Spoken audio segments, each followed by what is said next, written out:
Good afternoon এইস কিচেনের বন্ধুরা, এখন আমি বানাবো এগ ব্রেড রোল।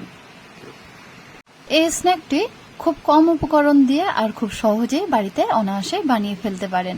তাহলে চলুন দেখে নেওয়া যাক এগ ব্রেড রোলের রেসিপিটা।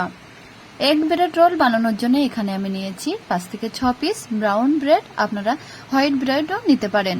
আর এর সাথে কিছু ভেজিটেবল নিয়েছি, যেমন নিয়েছি ক্যাপসিকাম, একটা টমেটো, পেঁয়াজ, সিদ্ধ করা হাফ আলু, 3টে বয়েল ডিম, ধনিয়া পাতা, 4টে কাঁচা লঙ্কা এবং অল্প একটু বাঁধাকপি। এবার ভেজিটেবলগুলো একদম পাতলা করে কেটে নেব। প্রথমে নিয়েছি ক্যাপসিকাম, দেখুন ক্যাপসিকামের বীজগুলো ফেলে দিয়ে একদম পাতলা করে কেটে নিয়েছি। তারপরে নেব বাঁধাকপি, সেটাও কিন্তু একদম পাতলা করে কেটে নিয়েছি। এরপরে টমেটো, পেঁয়াজ এবং কাঁচা লঙ্কা, এগুলো একইভাবে একদম পাতলা করে কেটে নিচ্ছি।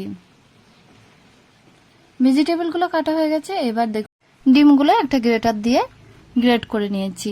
এরপরে অর্ধেক সিদ্ধ আলুটা সেটাও গ্রেট করে নেব। এরপরে ব্রেডগুলোর সাইডগুলো বাদ দিয়ে দিচ্ছি। দেখুন প্রত্যেকটা ব্রেডের সাইডগুলো বাদ দিয়ে দিয়েছি। এবার একটা পাত্রের মধ্যে গ্রেট করা ডিমগুলো নিয়ে নেব আর সাথে সিদ্ধ আলুগুলো দিয়ে দিচ্ছি। কেটে রাখা ভেজিটেবলগুলো দিয়ে দেবো। দেখুন সমস্ত ভেজিটেবলগুলো দিয়ে দিয়েছি। এরপরে দিয়ে দিচ্ছি ছোট চামচের হাফ চামচ গোলমরিচের পাউডার, হাফ চামচ কাশ্মীরি লঙ্কার পাউডার এবং হাফ চামচ লবণ, আর হাফ চামচ ধনিয়া পাউডার এবং 1 চামচ মেয়োনেজ। এরপরে দিচ্ছি অল্প একটু সয়া সস। এই সবগুলো দিয়ে বেশ ভালোভাবে এগুলো মিক্সড করে নেব।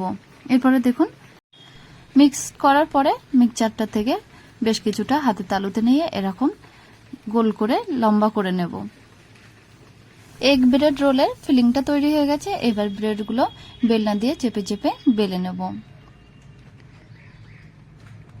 তারপরে একটা ব্রেডের উপরে দেখুন ময়দাগুলো রেখেছিলাম, সেই ময়দাটা সাইডে লাগিয়ে নেব। তারপরে আরেক সাইডে ফিলিংটা দিয়ে এরকম ভাবে রোল করে আটকিয়ে দেব। এমন ভাবে আটকাতে হবে যেন ফিলিংটা, ভিতরে ফিলিংটা বাইরে বেরিয়ে না আসে।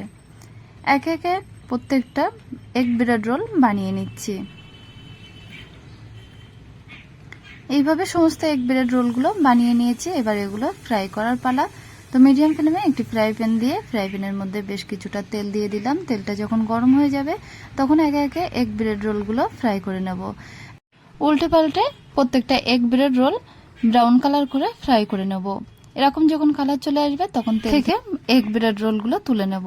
তাহলে তৈরি হয়ে গেল এগ ব্রেড রোল। এই স্ন্যাকটি সকাল কিংবা সন্ধ্যায় চায়ের সাথে বাচ্চাদের টিফিনে অনায়াসেই এই এগ ব্রেড রোলটি বানিয়ে আপনি দিতে পারেন। আমার এই রেসিপিটা যদি আপনাদের ভালো লেগে থাকে তাহলে অবশ্যই একটা লাইক দিবেন।